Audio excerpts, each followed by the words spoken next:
Belakangan ini ada fenomena menarik di pinggir jalanan kota Jakarta. Bukan soal spanduk calon gubernur, bukan pula soal spanduk iklan produk baru, bukan pula soal spanduk artis atau event yang akan diselenggarakan di kota Jakarta.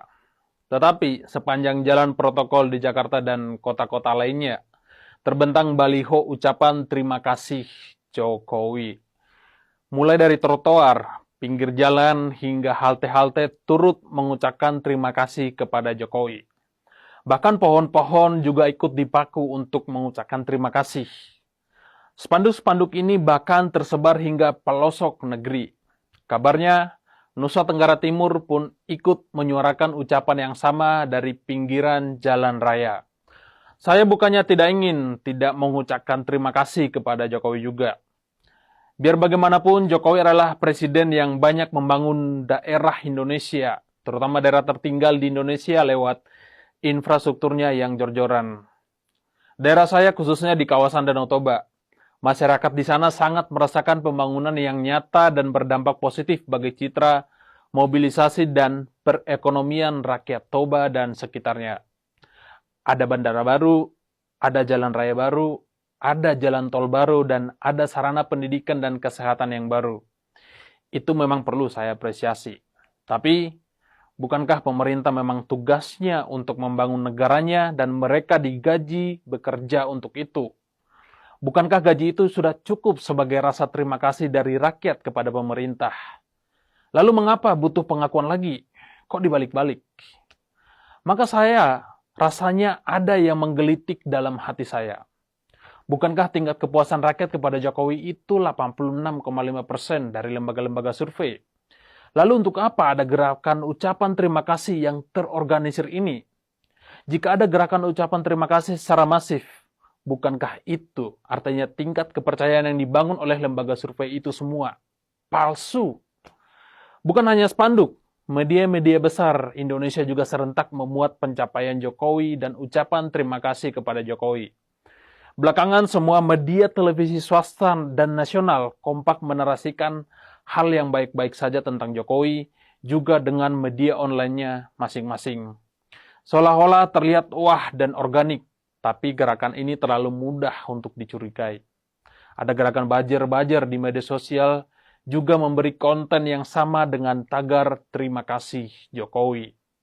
Banyak akun anonim yang digerakkan dan dibayar hanya untuk mendapatkan pengakuan dan validasi bahwa Jokowi benar-benar sesuci dan selayak itu untuk mendapatkan ucapan terima kasih.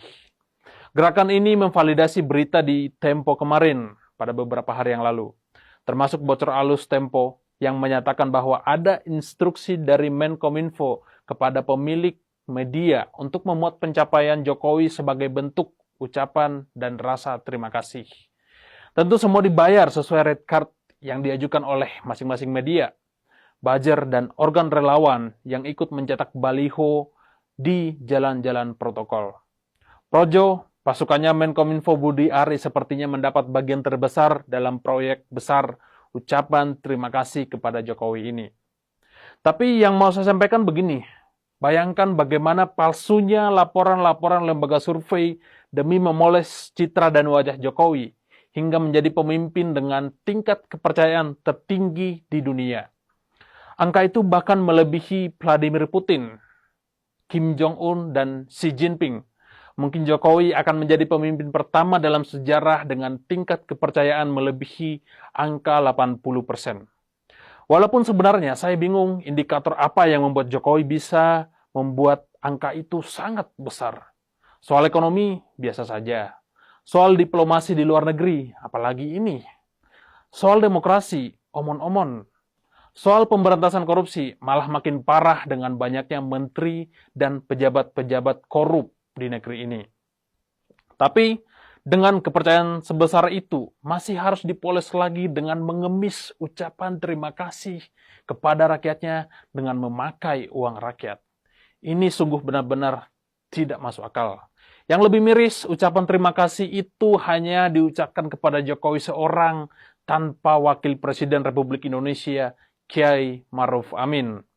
Padahal biar bagaimanapun Ma'ruf Amin dipilih Jokowi sebagai calon wakil presiden tahun 2019 adalah karena pertimbangan suara umat muslim. Ma'ruf Amin sebagai representasi umat muslim di Indonesia juga sebenarnya memberi manfaat besar bagi keterpilihan Jokowi di periode kedua. Ini bagai habis manis sepah dibuang.